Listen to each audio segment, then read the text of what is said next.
దేవుడు మనకు ఉపదేశించినటువంటి వారు మన తప్పిదం నుండి లేక పాపంలో మనం ధ్యానించుకుంటాం కదా. అందుకు అర్థమవుతుంది నాకు జరుగుతున్నటువంటి బాగుందమ్మా అర్థం చేసుకోవడానికి ప్రయత్నం చేయండి. జపన్య రాసిన గ్రంథము జపన్య రాసినటువంటి గ్రంథము 3వ అధ్యాయము 14-15 వచనాలు ఒకసారి. జపన్య రాసిన గ్రంథము 3వ అధ్యాయము 14-15.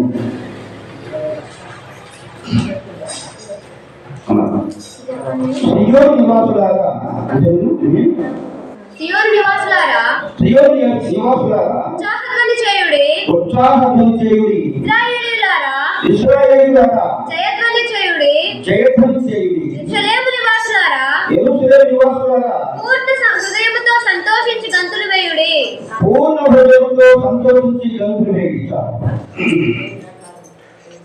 ఇక్కడ ఏమంటారంటే దేవుడు సియోను నివాసులారా జయధ్వని చేయుడి అంటున్నారు. జయధ్వని అంటే ఏంటి? ఇప్పుడు ఎలక్షన్లో ఎవరు గెలిచారనుకోండి, మనం ఏం చేస్తాం? గెలిచిన అభ్యర్థికి జయ జయ పలుకు. ఎందుకని? ఆయన గెలిచారు కాబట్టి, వారు గెలిచారు కాబట్టి వారికి మనము జయధ్వని చేస్తూ ఉంటాం. మనం ఇక్కడ ఎందుకు జయధ్వని చేయాలని అంటే, ఇశ్రాయేలు ప్రజలు సియోను నివాసులను ఆయన వారి పాపముల నుండి వారి అతిక్రమముల నుండి దేవుడు రక్షించాడు కాబట్టి వారందరూ కూడా జయధ్వని చేయాలని చెప్పని దేవుడు వ్యక్తపరుస్తున్నాడు. ఎందుకంటే మీకు గత వారం మీకు తెలియపరుస్తున్నది, ఇశ్రాయేలు ప్రజలందరూ కూడా తమకు కలిగినటువంటి శత్రువుల చేతుల నుండి అన్యుల చేతుల నుండి రక్షించుకోవడం కొరకు వారు పెట్టేటువంటి హింసను బట్టి, వారి నుండి పెట్టేటువంటి ఇబ్బందులు బట్టి, వారు పెట్టేటువంటి ఇబ్బందులు కాల్చినటువంటి దుఃఖాన్ని బట్టి వారు ఏం చేశారంటే, ఇశ్రాయేలు ప్రజలందరూ కూడా ఏకంగా కూడుకొని అనేకలు అన్యులను పిలిపించుకొని అనేకలు రప్పించుకొని ప్రార్థన మందిరంలో ఏం చేస్తున్నారంటే, గతంలో జరిగినటువంటి విపత్తు కానీ, గతంలో జరిగినటువంటి హింస కానీ, గతంలో జరిగినటువంటి దుఃఖ కన్నీరు కానీ ఏవైతే ఉన్నాయో వాటిని తిరిగి మనం రాకుండా ఉండడం కొరకు ముందుగానే పిలుపుతారా వారు ఏం చేసేటంటే ఉపవాసాన్ని పట్టించుకొని పోతారు. ఎందుకు పిలుపుతారా? ఎందుకు ఉపవాసం ఉన్నాడు వాడు? ఆనాడు రోమన్ సామ్రాజ్యంలో క్రూరులు శత్రు సైన్యము యెరూషలేము ప్రాంతంలోకి వచ్చి, యెరూషలేము దేశంలోకి వచ్చి ప్రజలు అనేకమైనటువంటి ఇబ్బందులు చేశారు. అనేకమైనటువంటి లక్షల మందిని కూడా హింసించారు, చంపారు, రక్తం ఏదైపోయింది. తిరిగి అలాంటి దుర్ఘటన తిరిగి రాకుండా ఉండడం వరకు వారందరి కూడా చెదరగొట్టబడేటువంటి ఇశ్రాయేలు ప్రజలందరూ, దేవుని స్వాస్థ్యమైనటువంటి ఇశ్రాయేలు ప్రజలందరూ కూడా పసికాల పండుగలు అనేటువంటి ఒక గొప్ప పండుగ నిర్వహిస్తారు. ఆనాడు అలెగ్జాండర్ ఈ దేశంలో చదువులేదు, అలెగ్జాండర్ కావచ్చు, తర్వాత ఇంకా బబులోను సామ్రాజ్యానికి రాజైనటువంటి వారు అందరూ కూడా ఏం చేశారంటే యూదులను ఓదగొట్టుకొచ్చారు. రక్తం ఏదై ప్రవహించింది అక్కడ, నీళ్ళతో వర్షం వచ్చినప్పుడు ఏదైనా నీళ్ళ మొత్తం కూడా కలిసి ముద్దైపోతుందో అలానే యూద రక్తం మొత్తం కూడా అక్కడ ఏదై ప్రవహించి నీళ్ళ మొత్తం రక్తంతో కలిసిపోయింది. అలాంటి దుస్థితి కాకుండా ఉండడం కొరకు వారు ఏం చేసేవారంటే ఉపవాసంతో తన మందిరావరణంలో సన్నిధానంలో గంతులు వేస్తూ ఉత్సాహం చేస్తూ ఆరాధించేటువంటి అందునిమిత్తమై ఈనాడు మనకు బాప్తిజం తీసుకోకముందు ఏవైతే ఇబ్బందులు ఉన్నాయో, ఏవైతే ఇబ్బందులు ఉన్నాయో, ఏవైతే మనకు అనారోగ్యం ఉన్నదో వాటి నుండి శత్రువుల నుండి మన తెలియకుండా శత్రువులు ఉంటారు. ఎట్లా రహస్యమైనటువంటి శత్రువులు ఉంటారు, మైకటువంటి శత్రువులు ఉంటారు. అందుకని వాటినన్నింటిని కూడా వారందరినీ కూడా రక్షించినటువంటి దేవుని బట్టి మనం అందరూ ఏమించారంటే జయ కొండలు చేస్తూ సంతోషభరితంగా దేవుని నమ్మని మైపడతారు. అందుకోసమే దేవాది దేవుని ఒకగాని ఒక కుమారుడైనటువంటి యేసు ప్రభుని దేవాది దేవుని ఏం చేస్తుంది, ఈ లోకానికి ఒక బహుమతి మళ్ళీ పంపించాడు. వారి ఎవరికైనా ఏముంటుందంటే మరణము, ఫస్ట్ జీవం ఉంటుంది, తర్వాత మరణం ఉంటుంది. దేవుని గురించి జీవం ఉన్నది, మరణం ఉన్నది, పునరుత్థానం. ఆయన మరణించకపోతే మనకు అక్కడ ఏర్పాటు చేసినటువంటి మనకేంటి అక్కడ నూతన ఆకాశంలో నూతన భూమిని తయారు చేయడానికి దేవుడు వెళ్ళాడు. ఈ లోకం మనకు కాదు. ఈ లోకము గర్జించి సింహంగా ఎదుగుతున్నటువంటి సాతాను అపవాది. కాబట్టి ఆయన వచ్చాడు,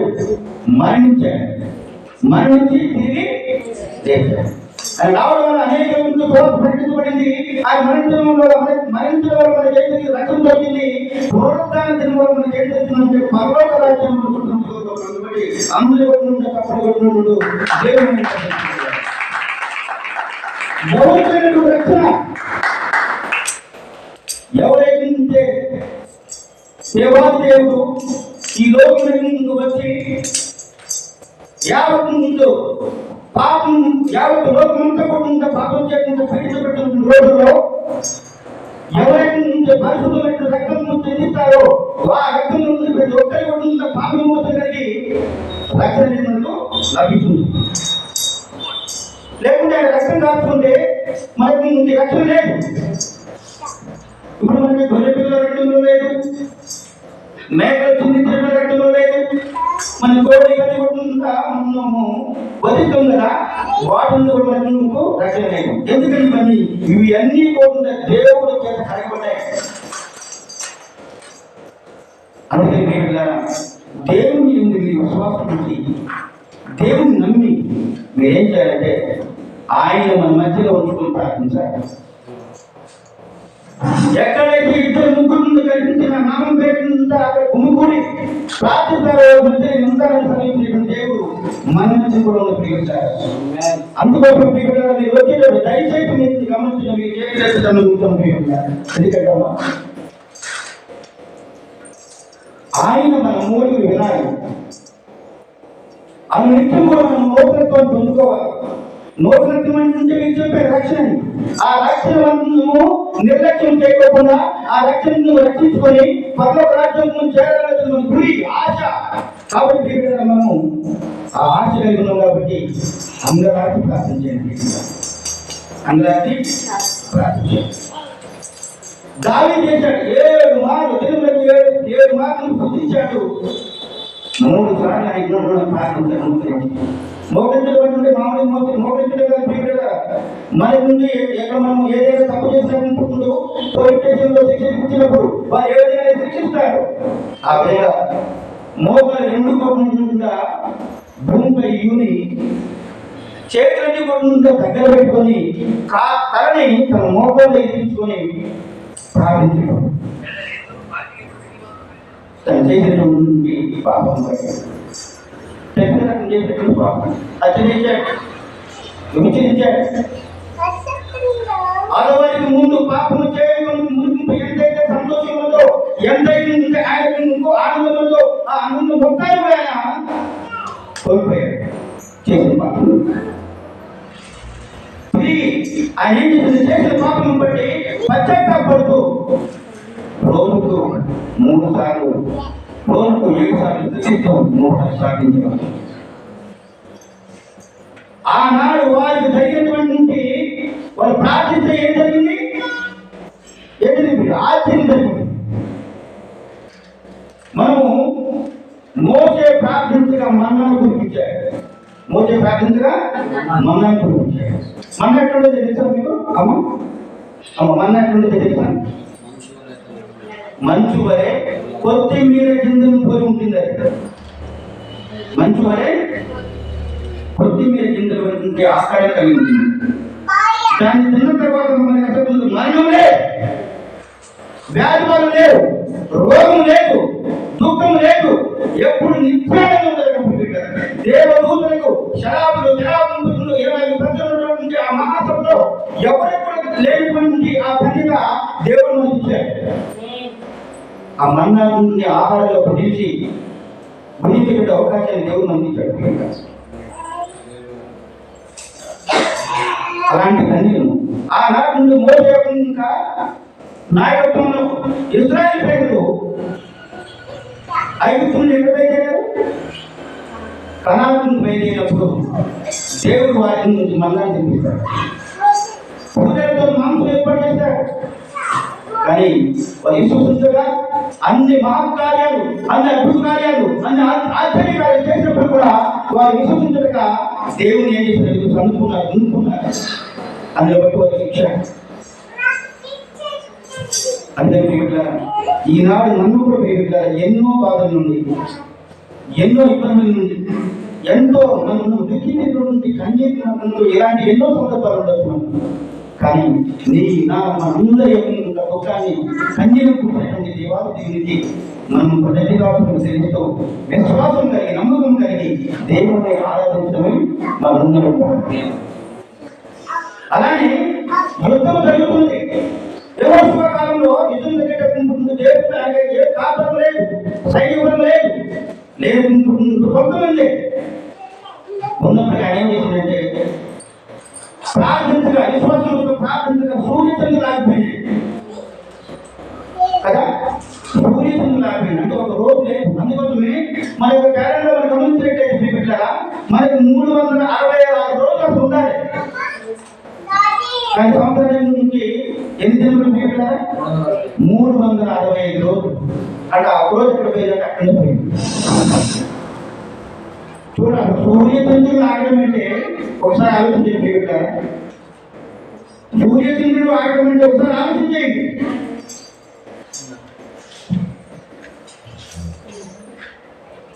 అలాంటి బిడ్డ అన్న ప్రార్థించింది. ఎందుకు ప్రార్థించింది అన్న? అమ్మ ఎందుకు సంతానం కొరకు ఆమె విశ్వాసంతో ప్రార్థించినప్పుడు ఆమె గర్భాన్ని ధరించింది, కుమారుడు. ఏలియా ప్రార్థించగా 3.5 సంవత్సరాల వర్షం వచ్చింది. మళ్ళీ తిరిగి ప్రార్థించగా 3.5 సంవత్సరం వర్షం ఆగిపోయింది. అందుకని విశ్వాసంతో కూడుకున్నటువంటి ప్రార్థనలో అంత శక్తి ఉంది. గమనించండి, మనం ఏంటంటే మనం అన్ని జిల్లాలో ఉన్నాం, కడవ జిల్లాలో ఉన్నాం, దేవుడికి రాక సమయంలో ఉన్నాం. కాబట్టి చెప్తారు మనకి ఏంటంటే 7 ముద్రలు, 7 కూరలు, 7 పాత్రలు. అది ఒక్కొక్కటి నుండి విడవబడిన రోజు రాబోతున్నాయి. ఒక్కొక్క ముద్ర ఇప్పుడు ఈ లోకానికి శ్రమ తట్టుకోలేము. అందుకని ఆ మహాసభలో రాకముందే, ఆ శ్రమలో మనం ఉండక ఉంటే రాష్ట్ర రాబడే మనం ఎక్కబోయేటటువంటి సంఘంగా ఉండాలి. ఇప్పుడు మీకు మరణం రుచి చూడకుండా దేవుని రాజ్యాన్ని చేసేటువంటి మహాభక్తులు, మహాప్రవక్తలు ఎవరండి? మరణం రుచి చూడకుండా దేవుని రాజ్యాన్ని చేయకుండా అని మరణం లేదు, ఆరోహణం అయిపోయాడు. హాను వెరీ గుడ్.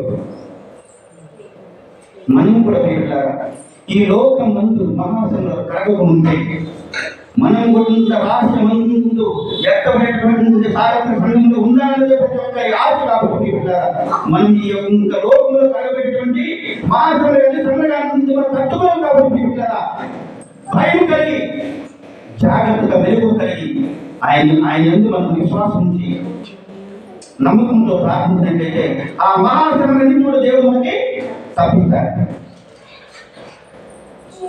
మనము రాబోతున్నాయి, ప్రపంచం ఇప్పుడు రాబోతుంది. దేవుడు ఆనాడు, దేవుడు బయలుదేరిన రాబడినటువంటి ఈ లేఖనంలో, ఈ వచనంలో, ఈ ప్రవచనంలో ఏది కూడా తప్పు పోలేదు, పొరలేదు పోలేదు. మీరు నిజంగా లేకుండా ప్రపంచంలో వార్తలని వార్తాపత్రికల ద్వారా కానీ రేడియో ద్వారా కానీ లేదా టీవీ ద్వారా కానీ మీరు చూస్తున్నారు లేదు తెలియదని పిల్లలారా చూడండి దయచేసి. ప్రపంచ విపత్తు రాబోతుంది. విపత్తు అనగా కలుగులు కాటకాలు ఎక్కడ చూసినప్పుడుందా, మానవంగా ఎక్కడ చూసినప్పుడు వేదన, ఎక్కడ చూసినప్పుడు దుఃఖం, ఎక్కడ చూసినప్పుడు కన్నీళ్లు, శరీరానికి తిండి ఉండదు. అలాంటి ఆర్థిక సంబంధమైనటువంటి దుస్థితి రాబోతుంది. ప్రపంచ దేశ అధినేతలు చేతులు రాబోతున్నది. అది త్వరలో ఉంది. అది ఈ రోజే కావచ్చు, రేపే కావచ్చు. అందుకని అంత్యంగా ఉన్న ఆ విపత్తు రాకముందే ఇంకో విషయం చెప్పాము. మనకి మొదటి నుండి ముద్ర పెట్టినప్పుడు ప్రకటన 6వ నుంచి 6వ అధ్యాయం ఉంటుందమ్మా. మనకి మొదటి ముద్ర పెట్టినప్పుడు నుండి మూలవంతు కాలిపోతుంది. నీరు మొత్తం రక్తమైపోతుంది. చేతి చుక్కలా ఉంటున్నది. అది త్రాగడానికి ఉంటుంది, త్రాగడానికి చేతిగా ఉంటుంది, రక్తంతో నిండి ఉంటుంది. భూమి ఎక్కడ కూడా చూసినప్పుడు పర్యావరణం మొత్తం కూడా చెట్లు ఇవన్నీ కూడా ప్రకృతి మొత్తం కూడా మూడో ముందు కాకపోతుంది. ఎక్కడ చూసినప్పుడు శ్రమ, ఎక్కడ చూసినప్పుడు కాలుష్యం, ఎక్కడ చూసినప్పుడు రోదన, ఇవన్నీ కూడా మన ఒక్కొక్క ముద్ర ఎప్పుడైనా కాయబట్టేటువంటి సంగతి చెప్పడం మనకు నిజంగా దయచేసి ఆనాడు 5 దేశాల నుంచి 7 తెగులు పంపాడు ప్రారంభించారు. మనకి ఇంకా రాబో దినాలలో మనకి మహాసంగ్రహాలు పోతున్నాయి. 2వ ముద్ర చెప్పినప్పుడు లోక అపవాది సాతాను లోకాధికారి అయినటువంటి అబద్ధ బోధకుడైనటువంటి క్రీస్తు విరోధి 2వ ముద్ర చెప్పినప్పుడు రాబోతున్నాడు.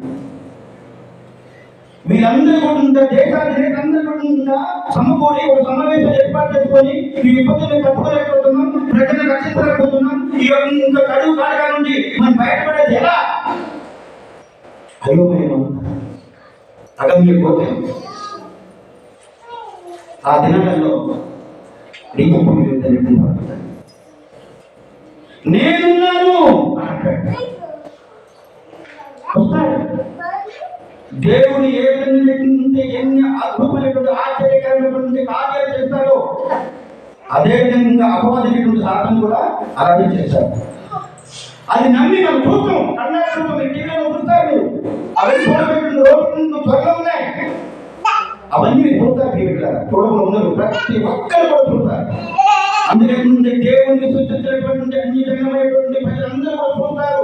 గజగజ వణుకుతూ మూగైపు ప్రార్థిస్తారు. ఆ దినాలలో ప్రతి ఒక్కరి మీదకి ఒక యవనస్తుడా, ఓ వృద్ధుడా, ఓ అమ్మ, నాన్న, బాబాయ్, తమ్ముడు, చెల్లి, ఓ పసిబిడ్డ, ప్రతి ఒక్కరి మీద కూడా దేవుని యొక్క పరిశుద్ధాత్మ రాబోతుంది. హల్లెలూయా, హల్లెలూయా. గమనించండి, సాధారణటువంటి క్రీస్తు విరోధించినప్పుడు ఏం చేస్తారు? ఏ విధంగా మారు మనసు పొందుతుంది, రక్షణ బాప్తిజం పొందుకున్నాము, మన ముద్ర మనకు లేకుంటే ఆ ముద్ర లేనటువంటి వాళ్ళందరూ పడుతుంది. ఏం చేస్తారంటే క్రీస్తు విరోధి అక్కడ ఉన్నటువంటి ఒక 666 ముద్రలు మీకు తీసుకుంది వాళ్ళందరూ ఎవరైతే నుదుటేందు కానీ లోపలేందు కానీ మన చేతి దీని ఏమంటాము మణికట్టేందు కానీ ఆ ముద్ర వేయించుకోకుంటే క్రయవిక్రయాలు కొనడం కానీ అమ్మడం కానీ లే కరువు. ఒకవేళ దేవుని బిడ్డకులకి మీరు ఈ ముద్ర వేయించుకుంటారా వేయించుకోరా అని అంటే ఖచ్చితంగా మన కీలో చదువుతుంది. ఇక్కడ ఉన్నటువంటి ప్రజలందరూ కూడా భయపడి అయ్యో నా పిల్లలు నా పెద్ద పిల్లలు ఆహారం లేక పాలు లేకుండా తలడిల్లుతున్నారు, ఏడుస్తున్నారు, రోజులు చేస్తున్నారు.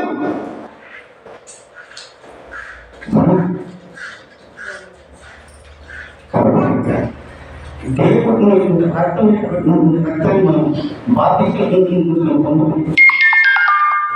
ఆయన ముద్ర మన దగ్గర ఇప్పుడు 666 ముద్ర అనేది ఇశ్రాయేలు ప్రజలకు ఉండదు. ఎందుకు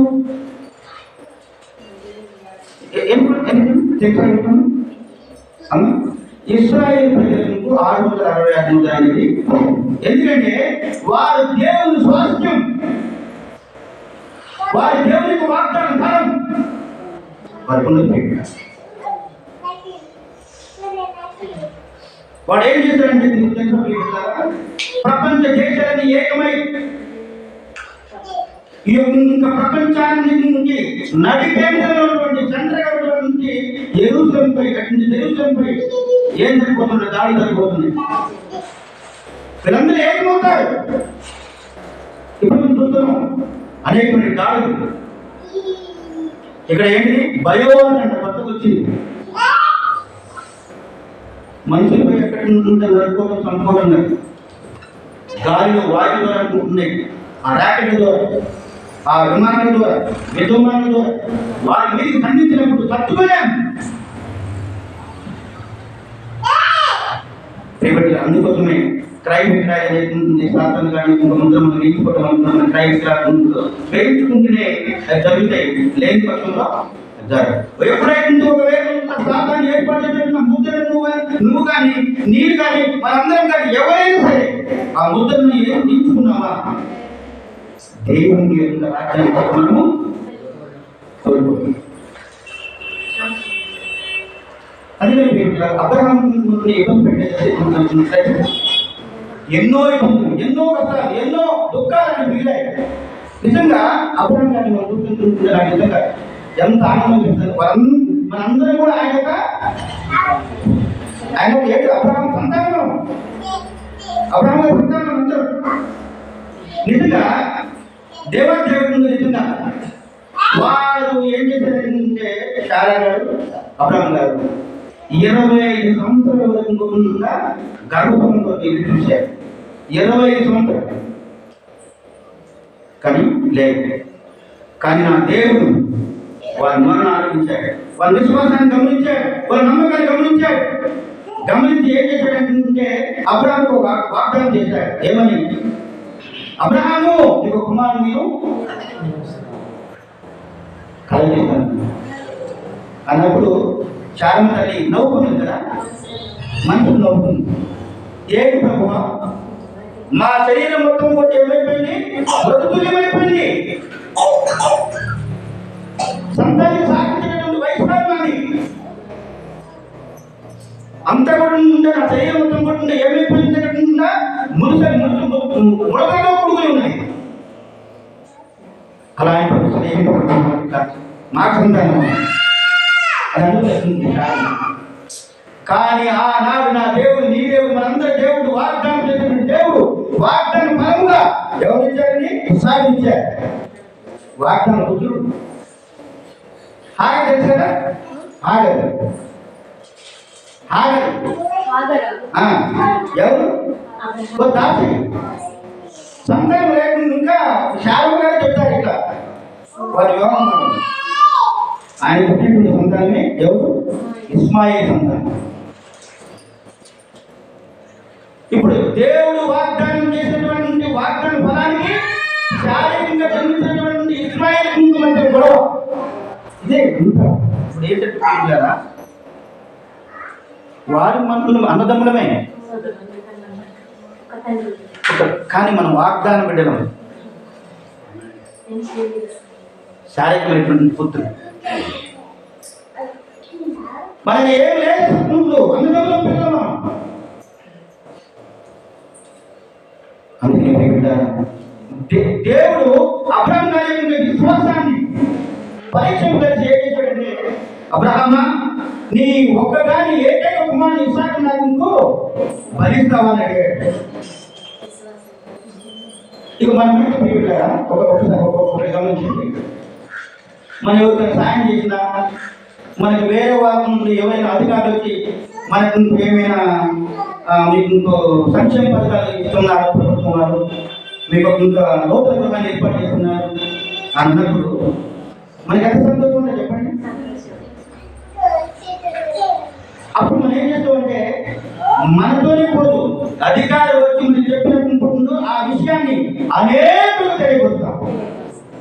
కానీ అబ్రహాం గారు ఏ రాకపోతుందో నాకు సంతానం దయచేసి నాకు దేవుడు అనిపించబోతున్నాడు అని చెప్పి శారమ్మతో చెప్పలేదు, ఎవరు కూడా చెప్పుకోలేదు. ఆయన నిరీక్షించాడు. దేవుని వాగ్దానం అనేది స్థిరమైనది, బలమైనది, శక్తివంతమైనది, మనోహరమైనది, ఆశ్చర్యమైనది. అందుకోసమే ఆయన ఎంత విశ్వాసం ఉంటాయి కాబట్టి విశ్వాసం తండ్రి అబ్రహాముని పిలిచి అబ్రహాముగా మార్చాడు. పౌలు ప్రార్థించగా ఏం జరిగింది చెప్పండి? సరసాల పునాదులు అదిరాయి. సంఘమంతా ప్రార్థించగా ద్వారాలు తెరవబడ్డాయి, తలుపులు ఓపెన్.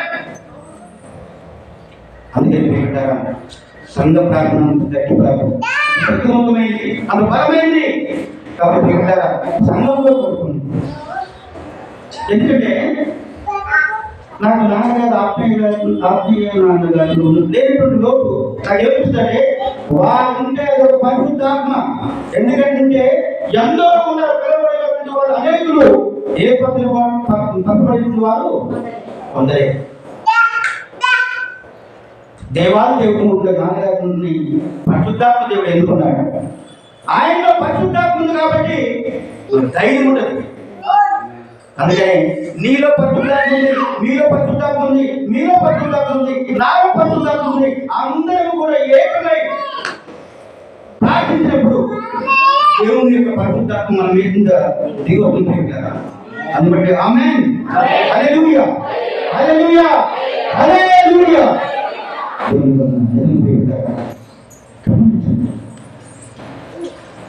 ఇంకో విషయం చెప్పండి.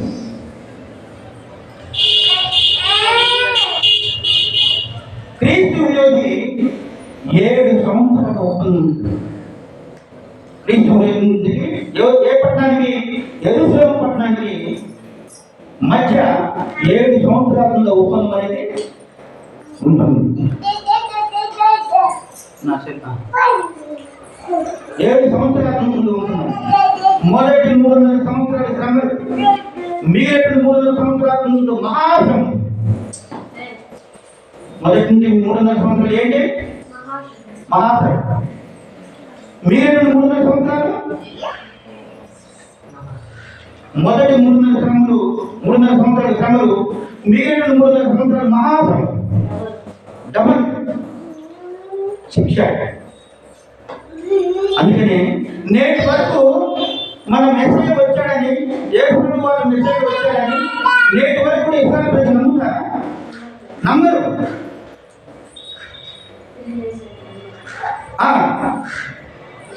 యేసు వచ్చాడంటే ఇప్పుడు నేటి వరకు కూడా నమ్మరు. కానీ క్రీస్తు గురించి కాలంలో అది త్వరలో, అది రేపు కావచ్చు, దేవుడు ఎత్తుకుంటుంటే ఏ సమయం కూడా కావచ్చు, ఆయన యొక్క ప్రార్థన కలుపుకొని మొదటి ముద్ర విప్పినట్లయితే కాదు ఆగస్టు అనుకుంటున్నాం. నీరు లేక త్రాగడానికి దాపమైనటువంటి గురించినటువంటి పరిస్థితుల్లో ఆ సమయాల్లో నీరు త్రాగడానికి కూడా నీరు రక్తమైపోతుంది, చెడుకైపోతుంది. తట్టుకోలేము. ఎక్కడ చూసి కూడా మరణాలే, శవాలు కుప్పలుగా పడిపోతూ ఉంటాయి. అట్టి నీవు మన ఎదుర్కోవడం.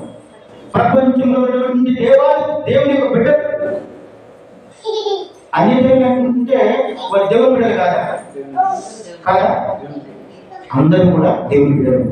ఆయన వచ్చిన కాబట్టి మనకు జరిగినటువంటి, మనకు వచ్చినటువంటి రక్షణ చేయబట్టుకొని మీరేం చేయాలంటే సువార్త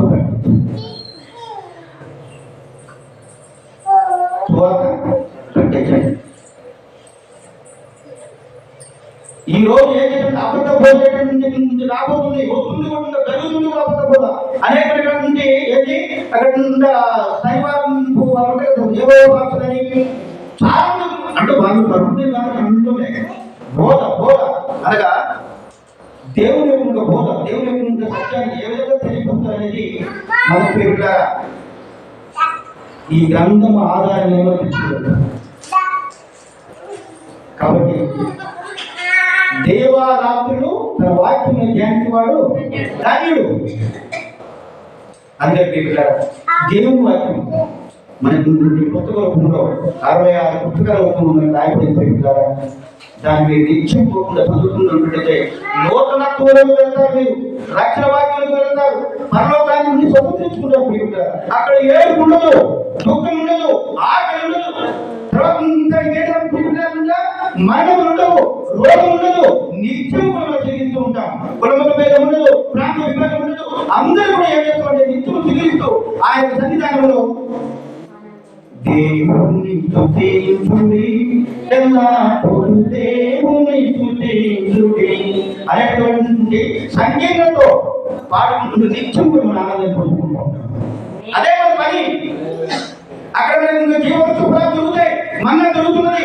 దేవాది దేవతలైనటువంటి వారు ఒక దేవతలు ఈ భూమి మీద దిగిందంటే భూమి కంపించిపోయి అంత మారుతున్నటువంటి దేవదూతల కూడా ఆ యొక్క తండ్రి దేవుడు మనకు అందువల్ల నిజంగా అందరూ కూడా తప్పటి కూడా దేవుని మైపడుతుంది. హల్లెలూయా, హల్లెలూయా, హల్లెలూయా. అందుకే మరణం లేదు, ముడత లేదు, ముడత లేవు. ఎప్పుడు ఎవరితో ఉంటాం 1000 ఏళ్ళు ఇగో ఇవాళ ఆయనకు పరిపాలన. ఆ పరిపాలన కావాలన్నా లేదా 1000 ఏళ్ళు అగ్నిగుండంలో హింస కావాలి. దయచేసి మన కళ్ళ జిల్లాలో ఉన్నాం కాబట్టి మన రక్షణ కాపాడుకుంటుంది. మన ఆశయం నీతి మాటి అందరి కూడా లోక పరిస్థితులు అందరూ కూడా ఒక లక్ష్యం, ఒక గురి, ఒక ఏంటంటే రాజ్యం కోల్పోతుంది. అందుకే అదే దినాలు ఉన్నాం. ఈ రక్షణ మీరు కోల్పోవద్దు. దినదినం కూడా మీరు నూతనత్వం పొందుకుంటూ ఆ నేటి నూతనత్వం వరకు ప్రతిరోజు ఆ నూతనత్వం భరించడానికి ప్రతిరోజు ప్రార్థన చేసుకోండి. మిమ్మల్ని దయచేసమ్మా, మిమ్మల్ని నేను ఏం మాట్లాడతాను కాబట్టి నా కుటుంబం నా పిల్లల కొరకు నేను సువార్త వేరేటటువంటి జనాలు కాబట్టి ఎక్కడికైనా ఏదైనా నాకు అనేకమైన కష్టాలు. ఆ కష్టాలు మీకు చెప్పుకుంటున్నాను. తర్వాత కొద్దిగా ఆపేటువంటి పునరుద్ధరణ మీకు చెప్పడం ఇట్లా మీ ప్రార్థన అంట మా కుటుంబం కొరకు మా కొరకు ప్రతి ఒక్కరు మీ కుటుంబ పిల్లలను ఆదరించి మీ అన్నగా మీ చెల్లిగా మీ అమ్మగా దయపడి ప్రతి ఒక్కరు కొట్టుకుంటా మా కుటుంబం ప్రార్థన చేయడం. కుటుంబమే లేకపోయింది, కుటుంబమే లేదు అయినప్పుడు కూడా నాకు సంతోషం. మీ అందరి ఇంకో నాకు మీరు చాలా మంది నిజమమ్మా. ఈ నాయకుడు అయితే మార్కమ్మ గారు వీరు నన్ను వచ్చినప్పుడు భోజనం చేయమంటారు. దాన్ని బట్టి నేను ధన్యం. కానీ నా ఆత్మ ప్రేరేపించు, నా ఆత్మ ప్రేరేపించినప్పుడు మాత్రమే భోజనం చేశాను. లేదంటే ఉపవాసం ఉంటారు. ఆ ఉపాసనలో దేవుడు గారా నాకు జీవితం కానీ నిశ్శబ్దం కానీ శక్తి కోల్పోయింది కానీ నాకు ఉండదు.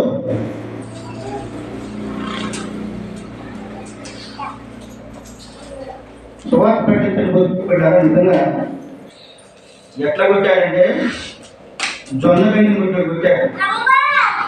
అందులో జెండర్ బయటకు వచ్చే కొట్టి అలా నా శరీరం నుండి రక్తము బయటకు వచ్చే రీతిగా ఇంకొచ్చాడు. కానీ బలపెట్టే మాట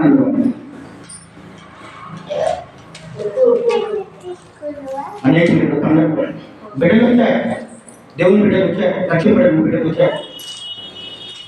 వచ్చినప్పుడు కూడా అధికారం అడగదు కదా. ఏమనేది ఏమి నా నుండి కన్నీళ్ళు వచ్చినాయి ప్రార్థించుకున్నదంటే. కానీ నేను చేసినటువంటి సువార్తను బట్టి ఎవరైతే నన్ను కొట్టారో, ఎవరైతే నన్ను హింసించారో, ఎవరైతే నా బైక్కు యాక్సిడెంట్ కావాలని చూశారో అటు బిడ్డల నుండి నిజంగా బిడ్డల దేవుని నమ్మి రక్షణ పొందుకొని బాధ్యత తీసుకున్నారు.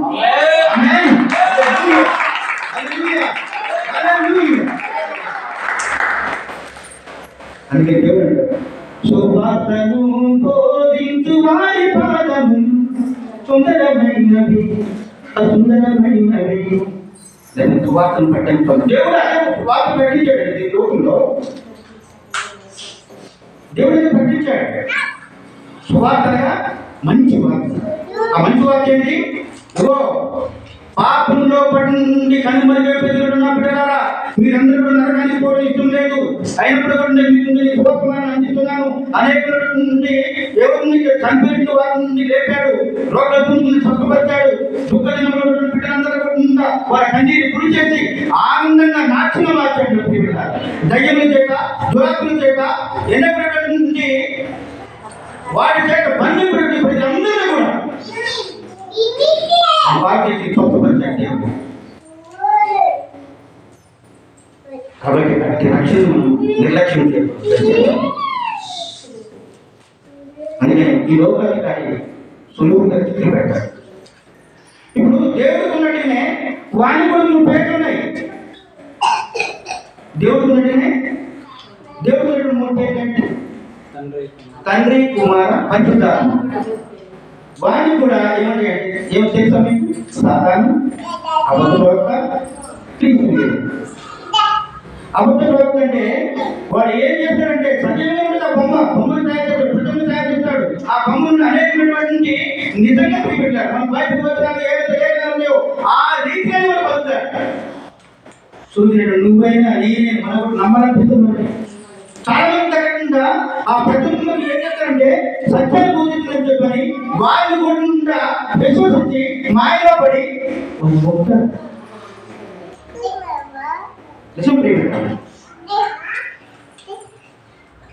ఆనాడు రక్తం సువాసన చేతబట్టుకొని తోమ గారు మన ఇండియాకి రావడం జరిగింది. తోమ గారు ఇండియాకి వచ్చినప్పుడు కేరళ రాష్ట్రంలోని 7 సంఘాలు స్థాపించారు. కానీ చంపేశారు.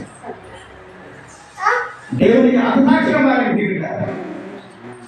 ఇప్పుడు మొన్న రీసెంట్గా మనకేంటి ప్రవీణ్ నిజంగా సువార్తం నాయనమ్మా వారి ముందు ఆ డిబేట్ లోకి ఆ యూట్యూబ్ లోకి రాకముందు వచ్చేప్పుడు మనకి ఎవరు తెలియదు అసలు మనకి. కానీ ఆయన జరిగిపోయిన తర్వాత ఆయన మరణవార్త విన్న తర్వాత సువార్త అనేది ఇంకా ఉంటుందా 30 60 100గా దేవుని విస్తరించుకుపోయినారు. హల్లెలూయా, హల్లెలూయా, హల్లెలూయా. సువార్తను రాకపోయారు. అందరూ కూడా రక్షింపబడే రోజు త్వరలో రానే ఉంది.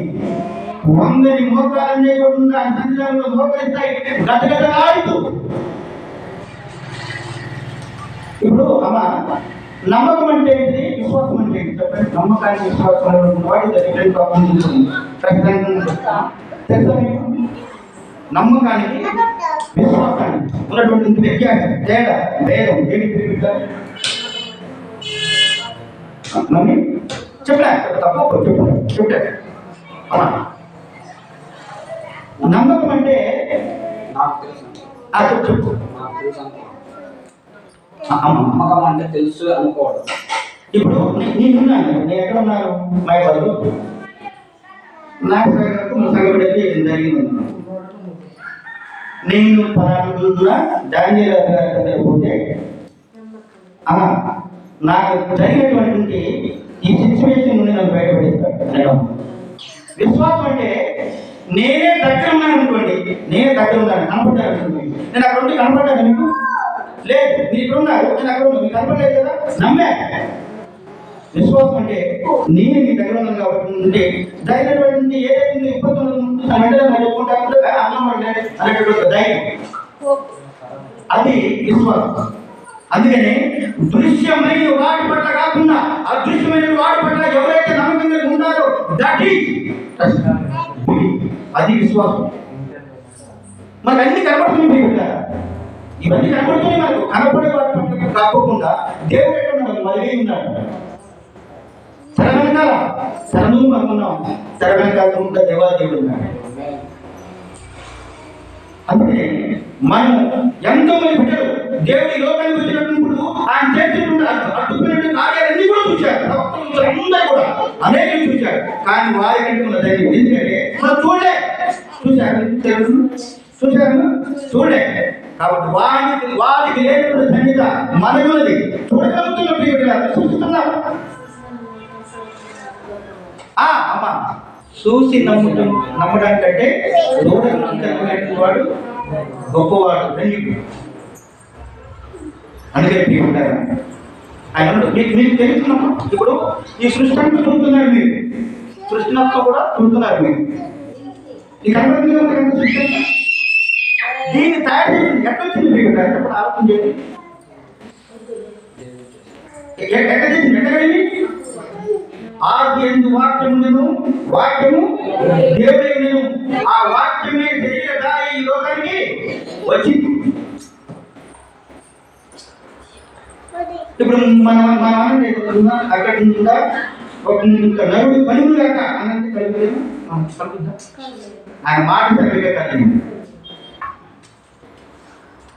అంత అద్భుతపడు ఆశ్చర్యకరుడు దేనైనా సృష్టించినటువంటి దేవాలదేవుడు మహారాజు సర్వాధికారి.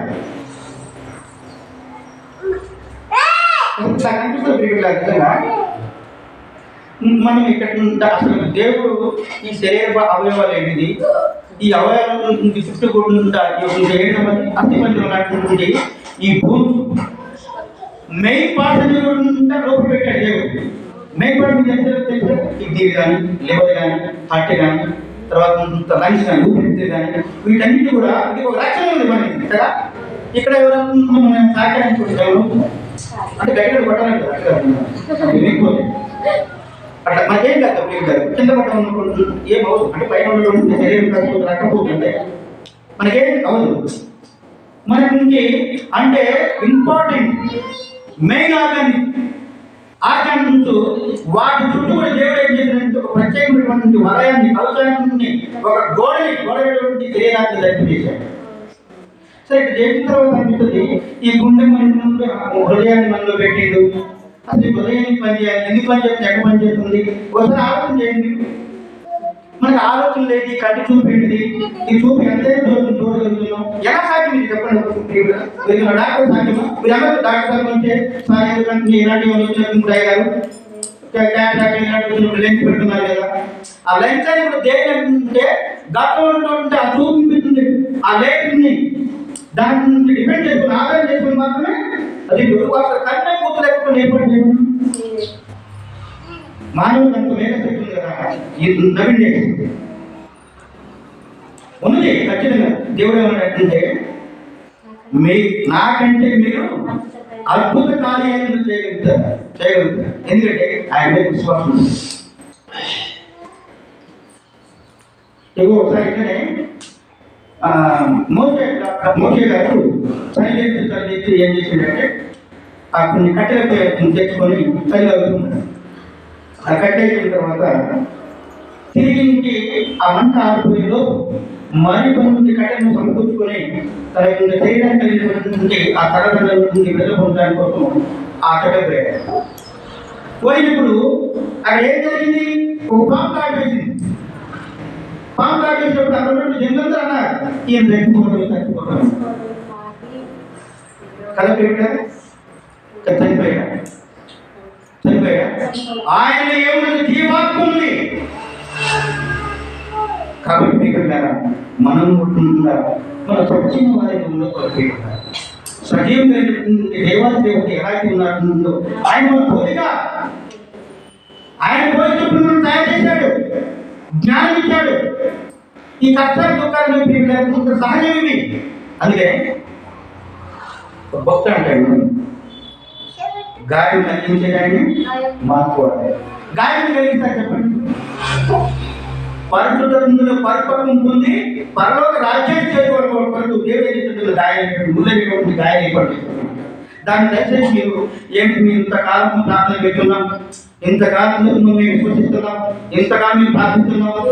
ఈ విధంగా మాకి శ్రమలు నిజంగా ఒక బంగారాన్ని ఒక స్వర్ణాన్ని మనం ఒక ఆభరణంగా తయారు చేయాలంటే దాన్ని ఏం చేయాలి, అది కట్టబడాలి. ఇంకోటి కొలిమిలో అది పట్టబడాలి, శుద్ధితో పట్టబడాలి, కొలిమిలో కాల్చబడాలి, కడిగించబడాలి. అప్పుడే అదేమిటంటే తన ఇంకా సువర్ణంగా అంటే అతి శ్రేష్టమైనటువంటి సువర్ణంగా అది మారిపోతుంది. మనం కూడా పెరుగుతారు ఈ సభలో ఈ లోకానుసారం. దయచేసి మీ ఇంటి పట్ల మీ ముందు బలపడండి, బలమైనటువంటి విశ్వాసం కలిగి ఉంది, బలమైనటువంటి ఆయుధాన్ని పట్టుకోండి, నమ్ముకునేటువంటి ఆపదను ధరించుకొని పెరుగుతారా. ఖచ్చితంగా ఇవ్వకుండా వీటి నుండి మనము స్వస్థత మనకు అనుగ్రహిస్తాడు దేవుడు. ఇప్పుడు నేను కూడా అట్లా నన్ను కొట్టాను కదా, నేను కూడా ఎందుకు భయపడి నేను కూడా అక్కడ వాళ్ళతో ఇది కొట్టాను కదా, నేను కూడా భయపడాలని ఉంటే నా దేవునికి నేను ఒక అన్యాయం చేస్తున్నాను. నా ప్రాణం ఏమైనా పర్వాలేదు, నేను జీవిస్తే దేవునికి కట్టుబాటు కట్టిక చనిపోతే నా దేవుని దగ్గర పోతుంది. అన్నప్పుడు నా నీతి ఉంది, ఆ నమ్మకం ఉంది, ఆ విశ్వాసం ఉంది కదా. దయచేసి మీరు కూడా ఒక్క ఒక దేవాదేవుడు కదా రక్షణ మన రక్షించే వచ్చింది. పాపమైనటువంటి ఆ బుద్ధలో నుండి, పాపమైనటువంటి ఆ రోగంలో నుండి, పాపమైనటువంటి ఆ శరీరం నుండి, ఆ నేత్రాల నుండి, ఆ జీవ డంగు నుండి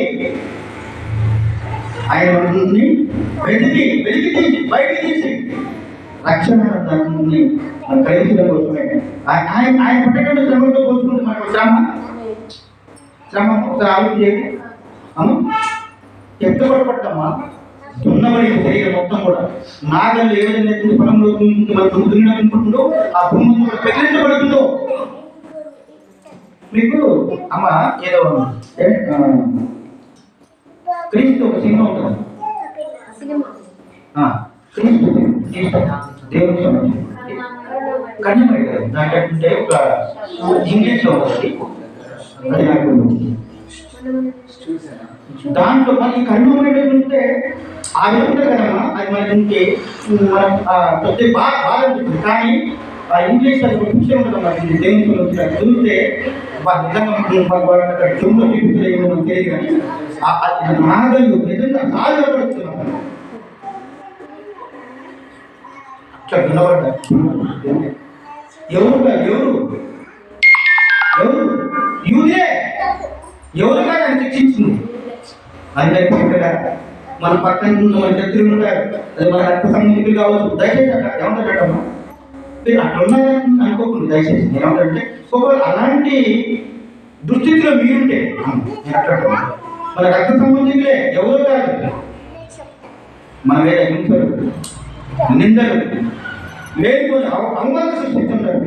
మంచి బతులు కదా, ఏదైనా వాడు పాపైనా ఏదైతే గురించి చులకనగా చిక్కులు పెడతాడు. మన మధ్య వైరాన్ని ఏర్పడేస్తాడు. కుటుంబ సభ్యుల మధ్య, అన్నదమ్ముల మధ్య, తండ్రి కూతుల మధ్య వైరాన్ని ఏర్పడేస్తాడు వాడు. ఎందుకంటే మనము అలా సమాధానం ఇవ్వకుండా కొట్టుకుంటూ తిట్టుకుంటూ తట్టుకుంటే వారి సంబరం. ఎందుకంటే వాడు ఒక్కడే ఆ నరకానికి పోవడం వాడికి ఒక్కడే కాదు, ఇష్టం కాదు, అందరిని తీసుకొని పోవాలి. నేను ఒక్కనే నరకానికి పోవాలా? ఒక సంఖ్య సమకూర్చుకుంటాడు. అందుకనే రెండో ముందు చెప్పినప్పుడు ఆయన తల్లిదండ్రులు బరువు మీద ఒక ఖడ్గం ధరించుకుంటున్నాడు. ఖడ్గం అంటే మనకు ఆల్రెడీ కన్నమూరిపోతుంది. ఏంటి ఖడ్గం దేని సాధించమని? దండించడానికి, చంపడానికి, హింసించడానికి, ఏమైనా ఉంటే వాడు పొడవడానికి అని అర్థం. ఇది నా దేవుడు కిరీటం పెట్టుకుని వస్తాడు. కిరీటం అనేది అధికారాన్ని సాధించాలి. దేనికమ్మా? శ్రీని ధరించుకుని మనందరం పట్టుకుంటున్నారు. అందుకే అమ్మ ఒక చివరికి ఒక పాట, ప్రార్థనతో సాగిపోదువా. Very good. అందరూ చూడండి, అది అందరూ చూడండి అమ్మ అక్క చెల్లి మీరు అందరూ చూడండి సార్, ఒకసారి చూడండి. అవును, ప్యాషన్ ఆఫ్ క్రైస్ట్. అవును. థ్యాంక్ యూ తమ్ముడు. మంచి అమ్మ మరి మంచి సమయాన్ని చదివించాలి. ప్రతి బిడ్డ చూడండి, ఎట్లంటే అమ్మ సందేహం ఏమనుకున్నా లాస్ట్ 2 నిమిషాలు ఉంటే ఇంకా తెలియపరచడం చూపించడం కనబడుతుంది. మనము గుడ్ ఫ్రైడే రోజున ఖచ్చితంగా 75 mm తీసుకొచ్చి అది ఖచ్చితంగా పడలేదు.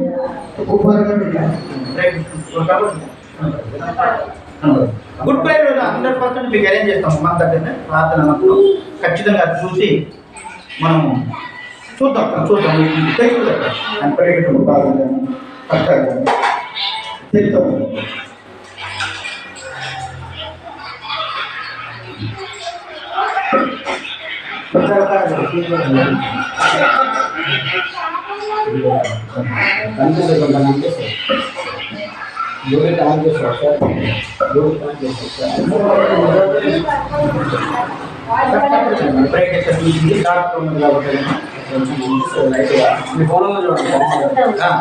ఫోన్ కాబట్టి నేను చెప్పిన కదా 100% అలాగే 10,000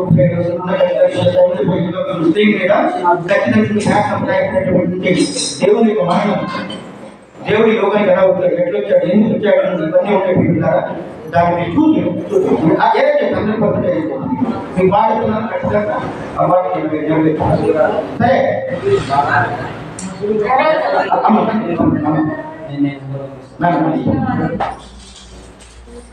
ప్రార్థనలో సాగిపోదువా